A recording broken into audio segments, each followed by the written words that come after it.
Pwede ba yung tanungin si Senator Alan? Mamaya po yan after po yung kasama niya magsalita din. Yung mga Philippine delegation natin para bukas, bigyan po natin sila ng chance na makausap kayo at pasalamatan ang inyong presensya dito. This time, they will be introduced by our Consul General Rico. Sir, help me po. Thank you so much. Tulong na lang, tulong. Taga rito tayo, kailangan natin tumulong. Yung sunod po na tagapagsalita po natin, ay kasama rin po natin sa Philippine team. Sabi ko pa kanina, may Philippine team tayo, no? Yung una po nagsalita kanina, si Senator Cayetano, yun pong hepe po natin ng team natin. Yung kahepe niya, or sa English po, co-head. Kahepe niya po. Mahirap kasi po Bisaya eh. So, heads better than one. Di ba? Two heads are better than one. Ang ating pong senior deputy executive secretary ng Office of the President po, si Menardo Guevarra. Thank you, Consul. Una-una, I'd like to express my awe and amazement at seeing all of you here descending from all parts of Europe to converge in Geneva to support the Philippine delegation sa Universal Periodic Review. There has been much hype about this event slated for tomorrow. And we're so gratified to know that you will be with us tomorrow morning to provide moral support. Alam niyo, pagpasok ko kanina ay may naramdaman kagad akong kakaiba dito sa gathering na ito. Unang-una, iba yung smile na nakikita ko sa inyong faces. Kakaiba siya sa smile na nakikita ko sa Pilipinas. And I suppose that it's because nahandun yung inyong pananabik, your excitement in being put together in one place with other fellow Filipinos coming from other cities, and also your fellow Filipinos coming from your motherland, the Philippine delegation.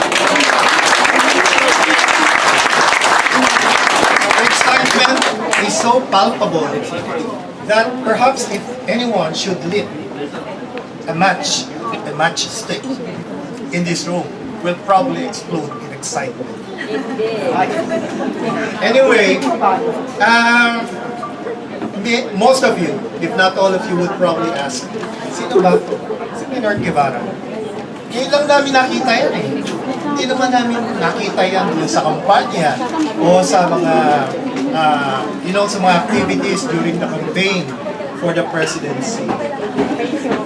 Actually, I have been in private law practice for many years.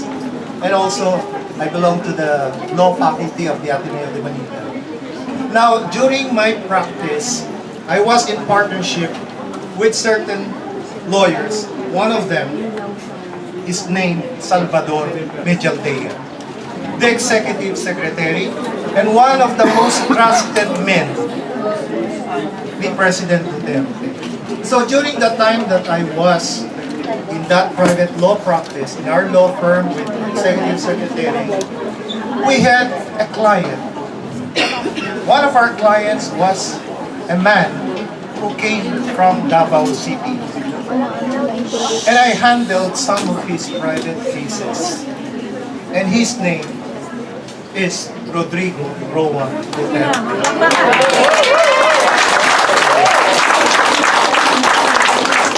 So our relationship did not stop at a professional level.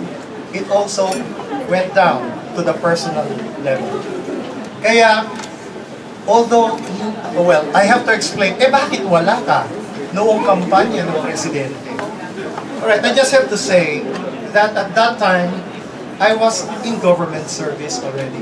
There was this newly created commission called the Philippine Competition Commission.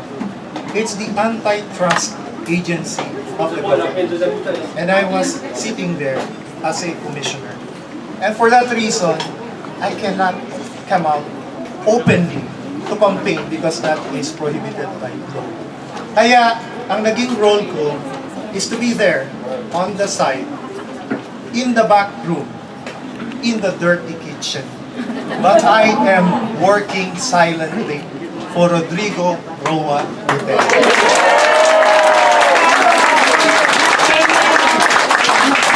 So anyway, in the office of the President where I now work, there is a very important unit there called the Presidential Human Rights Committee.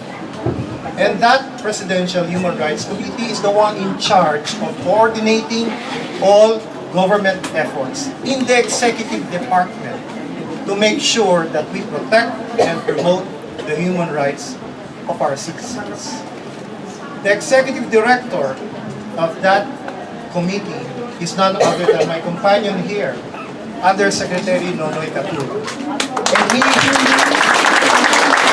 has laid down much of the groundwork for our preparations in the main event tomorrow. So, together with our delegation, our more than 20 representatives from various agencies, the Department of Health, the NEDA, the Department of the Interior and Local Governments, etc., etc. So we are prepared for tomorrow. We are prepared to show that when we speak of human rights, we are not talking about drug addicts. We are not talking about EJK. We are talking about the human rights of the greater majority of our people. We are talking about the human rights of the vulnerable sectors of society. Who are they? The poor. Alright? Women and children. People with disability. Indigenous peoples. And most importantly, migrant workers. So that's what we will do tomorrow. To show to the world what we have done in promoting the human rights of these vulnerable people. Right? But that will also be an opportunity, as the Senator has pointed out earlier, to clarify and clear the air of the many misimpressions or wrong perceptions about the Philippine anti-illegal drug campaign. We will take that opportunity to rectify those various misimpressions. Alright? So tomorrow, we are prepared, but there is a little nervousness on our part, I must admit.